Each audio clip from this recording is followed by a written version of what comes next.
Olá pessoal, tudo bem? Hoje nós vamos fazer uma viagem, vamos passar um bocadinho pelo século XVI, vamos estacionar no século XVII, na história da África. Vamos falar um pouquinho da história da África, especialmente na fundação da colônia de Angola, no século XVI, fundado no final do século XVI, fundado pelos portugueses e dominada aquela colônia. A colônia de Angola foi fundada pelos portugueses em 1575, em território controlado pelo Reino do Congo. No século XVI e XVII, o Reino do Congo controlava um vasto território na África Central. Os Jagas, guerreiro bárbaro, derrotaram as forças reais.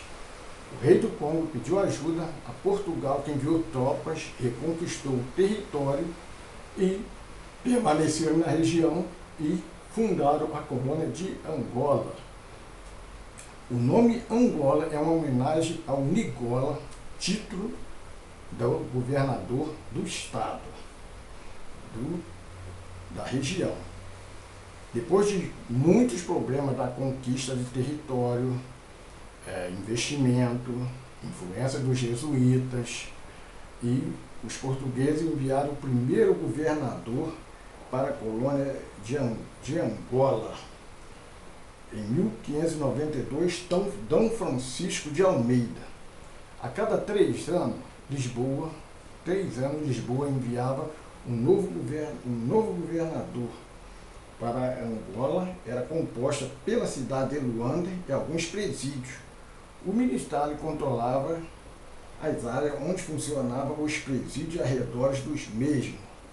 Em 1624, no governo Fernão de Souza, houve uma tentativa de incentivar a presença dos portugueses em Angola em bases sólidas, com a valorização das áreas em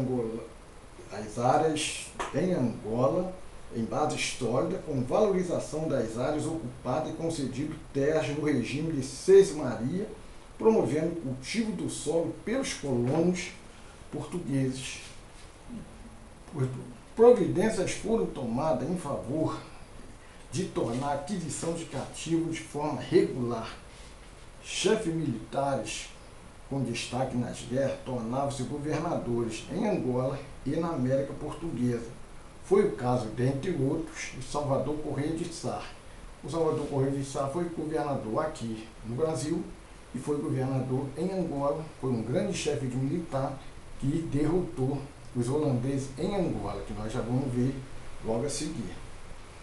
As guerras foram uma constante nos investimentos para a colonização de Angola, provocando altos custos, a ponto de o rei Filipe III da Espanha, Filipe II de Portugal, orientar os governadores não se envolver em conflitos e focarem mais no comércio, mas foi através das guerras, das armas, os portugueses conseguiram efetivar o tráfico negreiro. O rei Filipe III da Espanha, segundo Portugal, lembrando que nós estamos falando de um período onde havia a união das duas coroas, Portugal e Espanha estavam unidos, e no período de 1580 a 1640. Inclusive a América Portuguesa também foi comandada, em certo período, pelo governo espanhol. O período entre 1624 e 1670 foi o mais acirrado da guerra, e o principal adversário dos portugueses foi a Rainha Ginga. A Rainha Ginga, Portugal queria avançar o território da Rainha Ginga e ela combatia ferozmente o português. A Rainha Ginga era uma rainha guerreira. A região de Angola foi a pioneira a fornecer mercadoria humana como força de trabalho para o desenvolvimento do Brasil no início do século XVII, permanecendo no século XVIII. Holandeses e portugueses almejavam a preponderância das regiões produtoras de escravos em Angola e no início do século XVII o tráfico para o Brasil. Lembrando que os portugueses formaram aqui no Brasil uma colônia de exploração. Para explorar, precisa de mão de obra. E os índios da terra, os jesuítas eram contra a escravização dos índios. Os índios não aguentavam o serviço pesado, e a influência do jesuíta, que intercedia junto ao rei de Portugal, não deixava escravizar os índios. E nesse contexto, a saída para os portugueses foi os escravos angolano, já que já tinham a colônia lá do outro lado do Atlântico, Angola, e aqui do outro lado do Brasil, ficou mais fácil trazer pessoas escravizadas para o desenvolvimento daqui. Eram usadas diversas mercadorias no escambo para aquisição de cativo, o açúcar, especiaria das Índias, bebidas alcoólicas que movimentavam o mercado interno angolano. Nesse contexto, o vinho português e a jeribita, cachaça fabricada no Brasil, disputava a preferência dos angolanos. Para o Estado português, o vinho era de suma importância controlar o mercado de bebida alcoólica e controlar a elite brasileira do comércio atlântico. Dessa forma, o produto derivado da cana-de-açúcar, a cachaça fabricada no Rio de Janeiro, usada na aquisição de mão de obra, significava maior parcela de lucros em comparação com o açúcar das elites da América Portuguesa. O Rio de Janeiro, o território não era bom, as terras não eram propícias para cana-de-açúcar, para um açúcar de primeira qualidade.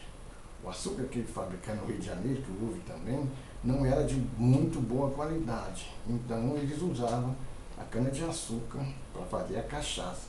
E a cachaça foi um grande movimento em Angola, uma grande preferência dos angolanos à cachaça.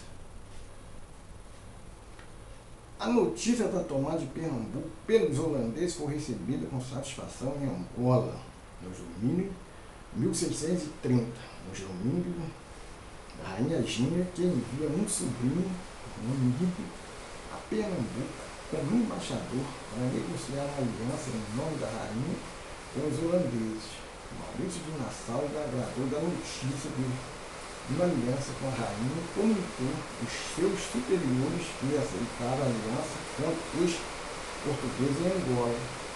Então, o reino do Congo e a rainha Gina sofria demais com os portugueses. Então viu uma nova oportunidade de se livrar dos portugueses, auxiliando os holandeses na tomada de Luanda. Foi uma boa oportunidade. Em 1641, os holandeses desembarcam na costa angolana, recebeu o apoio do rei do Congo, Garcia II, e da rainha Gina, e derrotaram os portugueses em Luanda. O reino português foi muito ameaçado, pois dependia daquelas regiões para manter sua colônia na América. Com a tomada de Luanda tinha o porto que exportava os escravos. Portugal ficou em situação difícil, porque precisava diretamente da mão de obra vindo daquela região. Não demorou muito para as autoridades portuguesas e luso-brasileiras reconhecerem os enormes prejuízos para o desenvolvimento da América Portuguesa. A conquista de Angola pelos holandeses, que dominavam os negócios negreiros no abastecimento dos territórios brasileiros que estavam em seu domínio, como Pernambuco e mais algumas partes do Nordeste brasileiro, proporcionou enorme prejuízo para a América Portuguesa. Pois é, mexeu na economia, né, da colônia. Portugal era totalmente dependente de lá, para a América Portuguesa aqui. O procurador da Fazenda Régia Carvalhosa completa que Portugal empobrecia e os holandeses enriqueciam com o domínio do tráfico angolano. Assim, providências foram tomadas, reconhecendo que era fundamental a reconquista de Angola. Ficou acertado entre os portugueses, entre os membros do Conselho da Fazenda, que tropas para o socorro na África Central não poderia sair de Portugal, e sim da América Portuguesa, principal território dependente dos negros vindo daquela região. Coube à capitania fluminense e às adjacentes enviarem tropas e todos os apetrechos suficientes para o combate contra os holandeses em Angola. Então, Portugal não tinha condições financeiras para derrotar os holandeses, para enviar tropas. Ficou estabelecido, saía daqui da capitania as tropas para derrotar os holandeses lá na África. E não foi fácil, porque dependia de grande investimento, dependia de angariar fundos. Então a coisa já estava com problemas, com poucos negros para trabalhar, sofrendo com a economia na falta dos negros. Ainda tinha essa questão de ter que angariar fundos para ir à África e socorrer e expulsar os holandeses, como foi o que aconteceu. A primeira expedição formada para a libertação Tomé e Angola, no começo de 1644, não chegou a seu destino. Foi desviada para a Batalha de Montija, a leste de Badajoz, liderado por Salvador de Sá e Francisco Sotomayor. Foram mal sucedidos no objetivo principal, mas aproveitaram a viagem para embarcar 2.000 escravos para o Rio de Janeiro. Para a reconquista de Angola, houve uma mobilização geral entre os negociantes negreiros, banqueiros e os moradores do Rio de Janeiro para capitanear fundos e financiar a expedição até o continente africano. Aí que entra a figura de Salvador de Sá, aí que entra a figura de Salvador de Sá, o grande comandante. Salvador de Sá prega o patriotismo para explicar a importância da reconquista de Angola para o Brasil. Convencidos, proprietários rurais e negociantes entram também na campanha para juntar fundos para a grande jornada até Angola. E em 1648, que foi a segunda expedição, os holandeses são derrotados em Angola.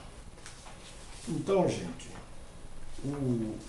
a tomada de Pernambuco, além de tomar Pernambuco, os holandeses também tomaram Angola. Então nós vamos agora acompanhar aqui comigo umas datas mais importantes para o nosso trabalho de hoje. Nosso assunto de hoje vamos botar 1585, fundação de Angola. Que é 92, primeiro governador Dom Francisco de Almeida.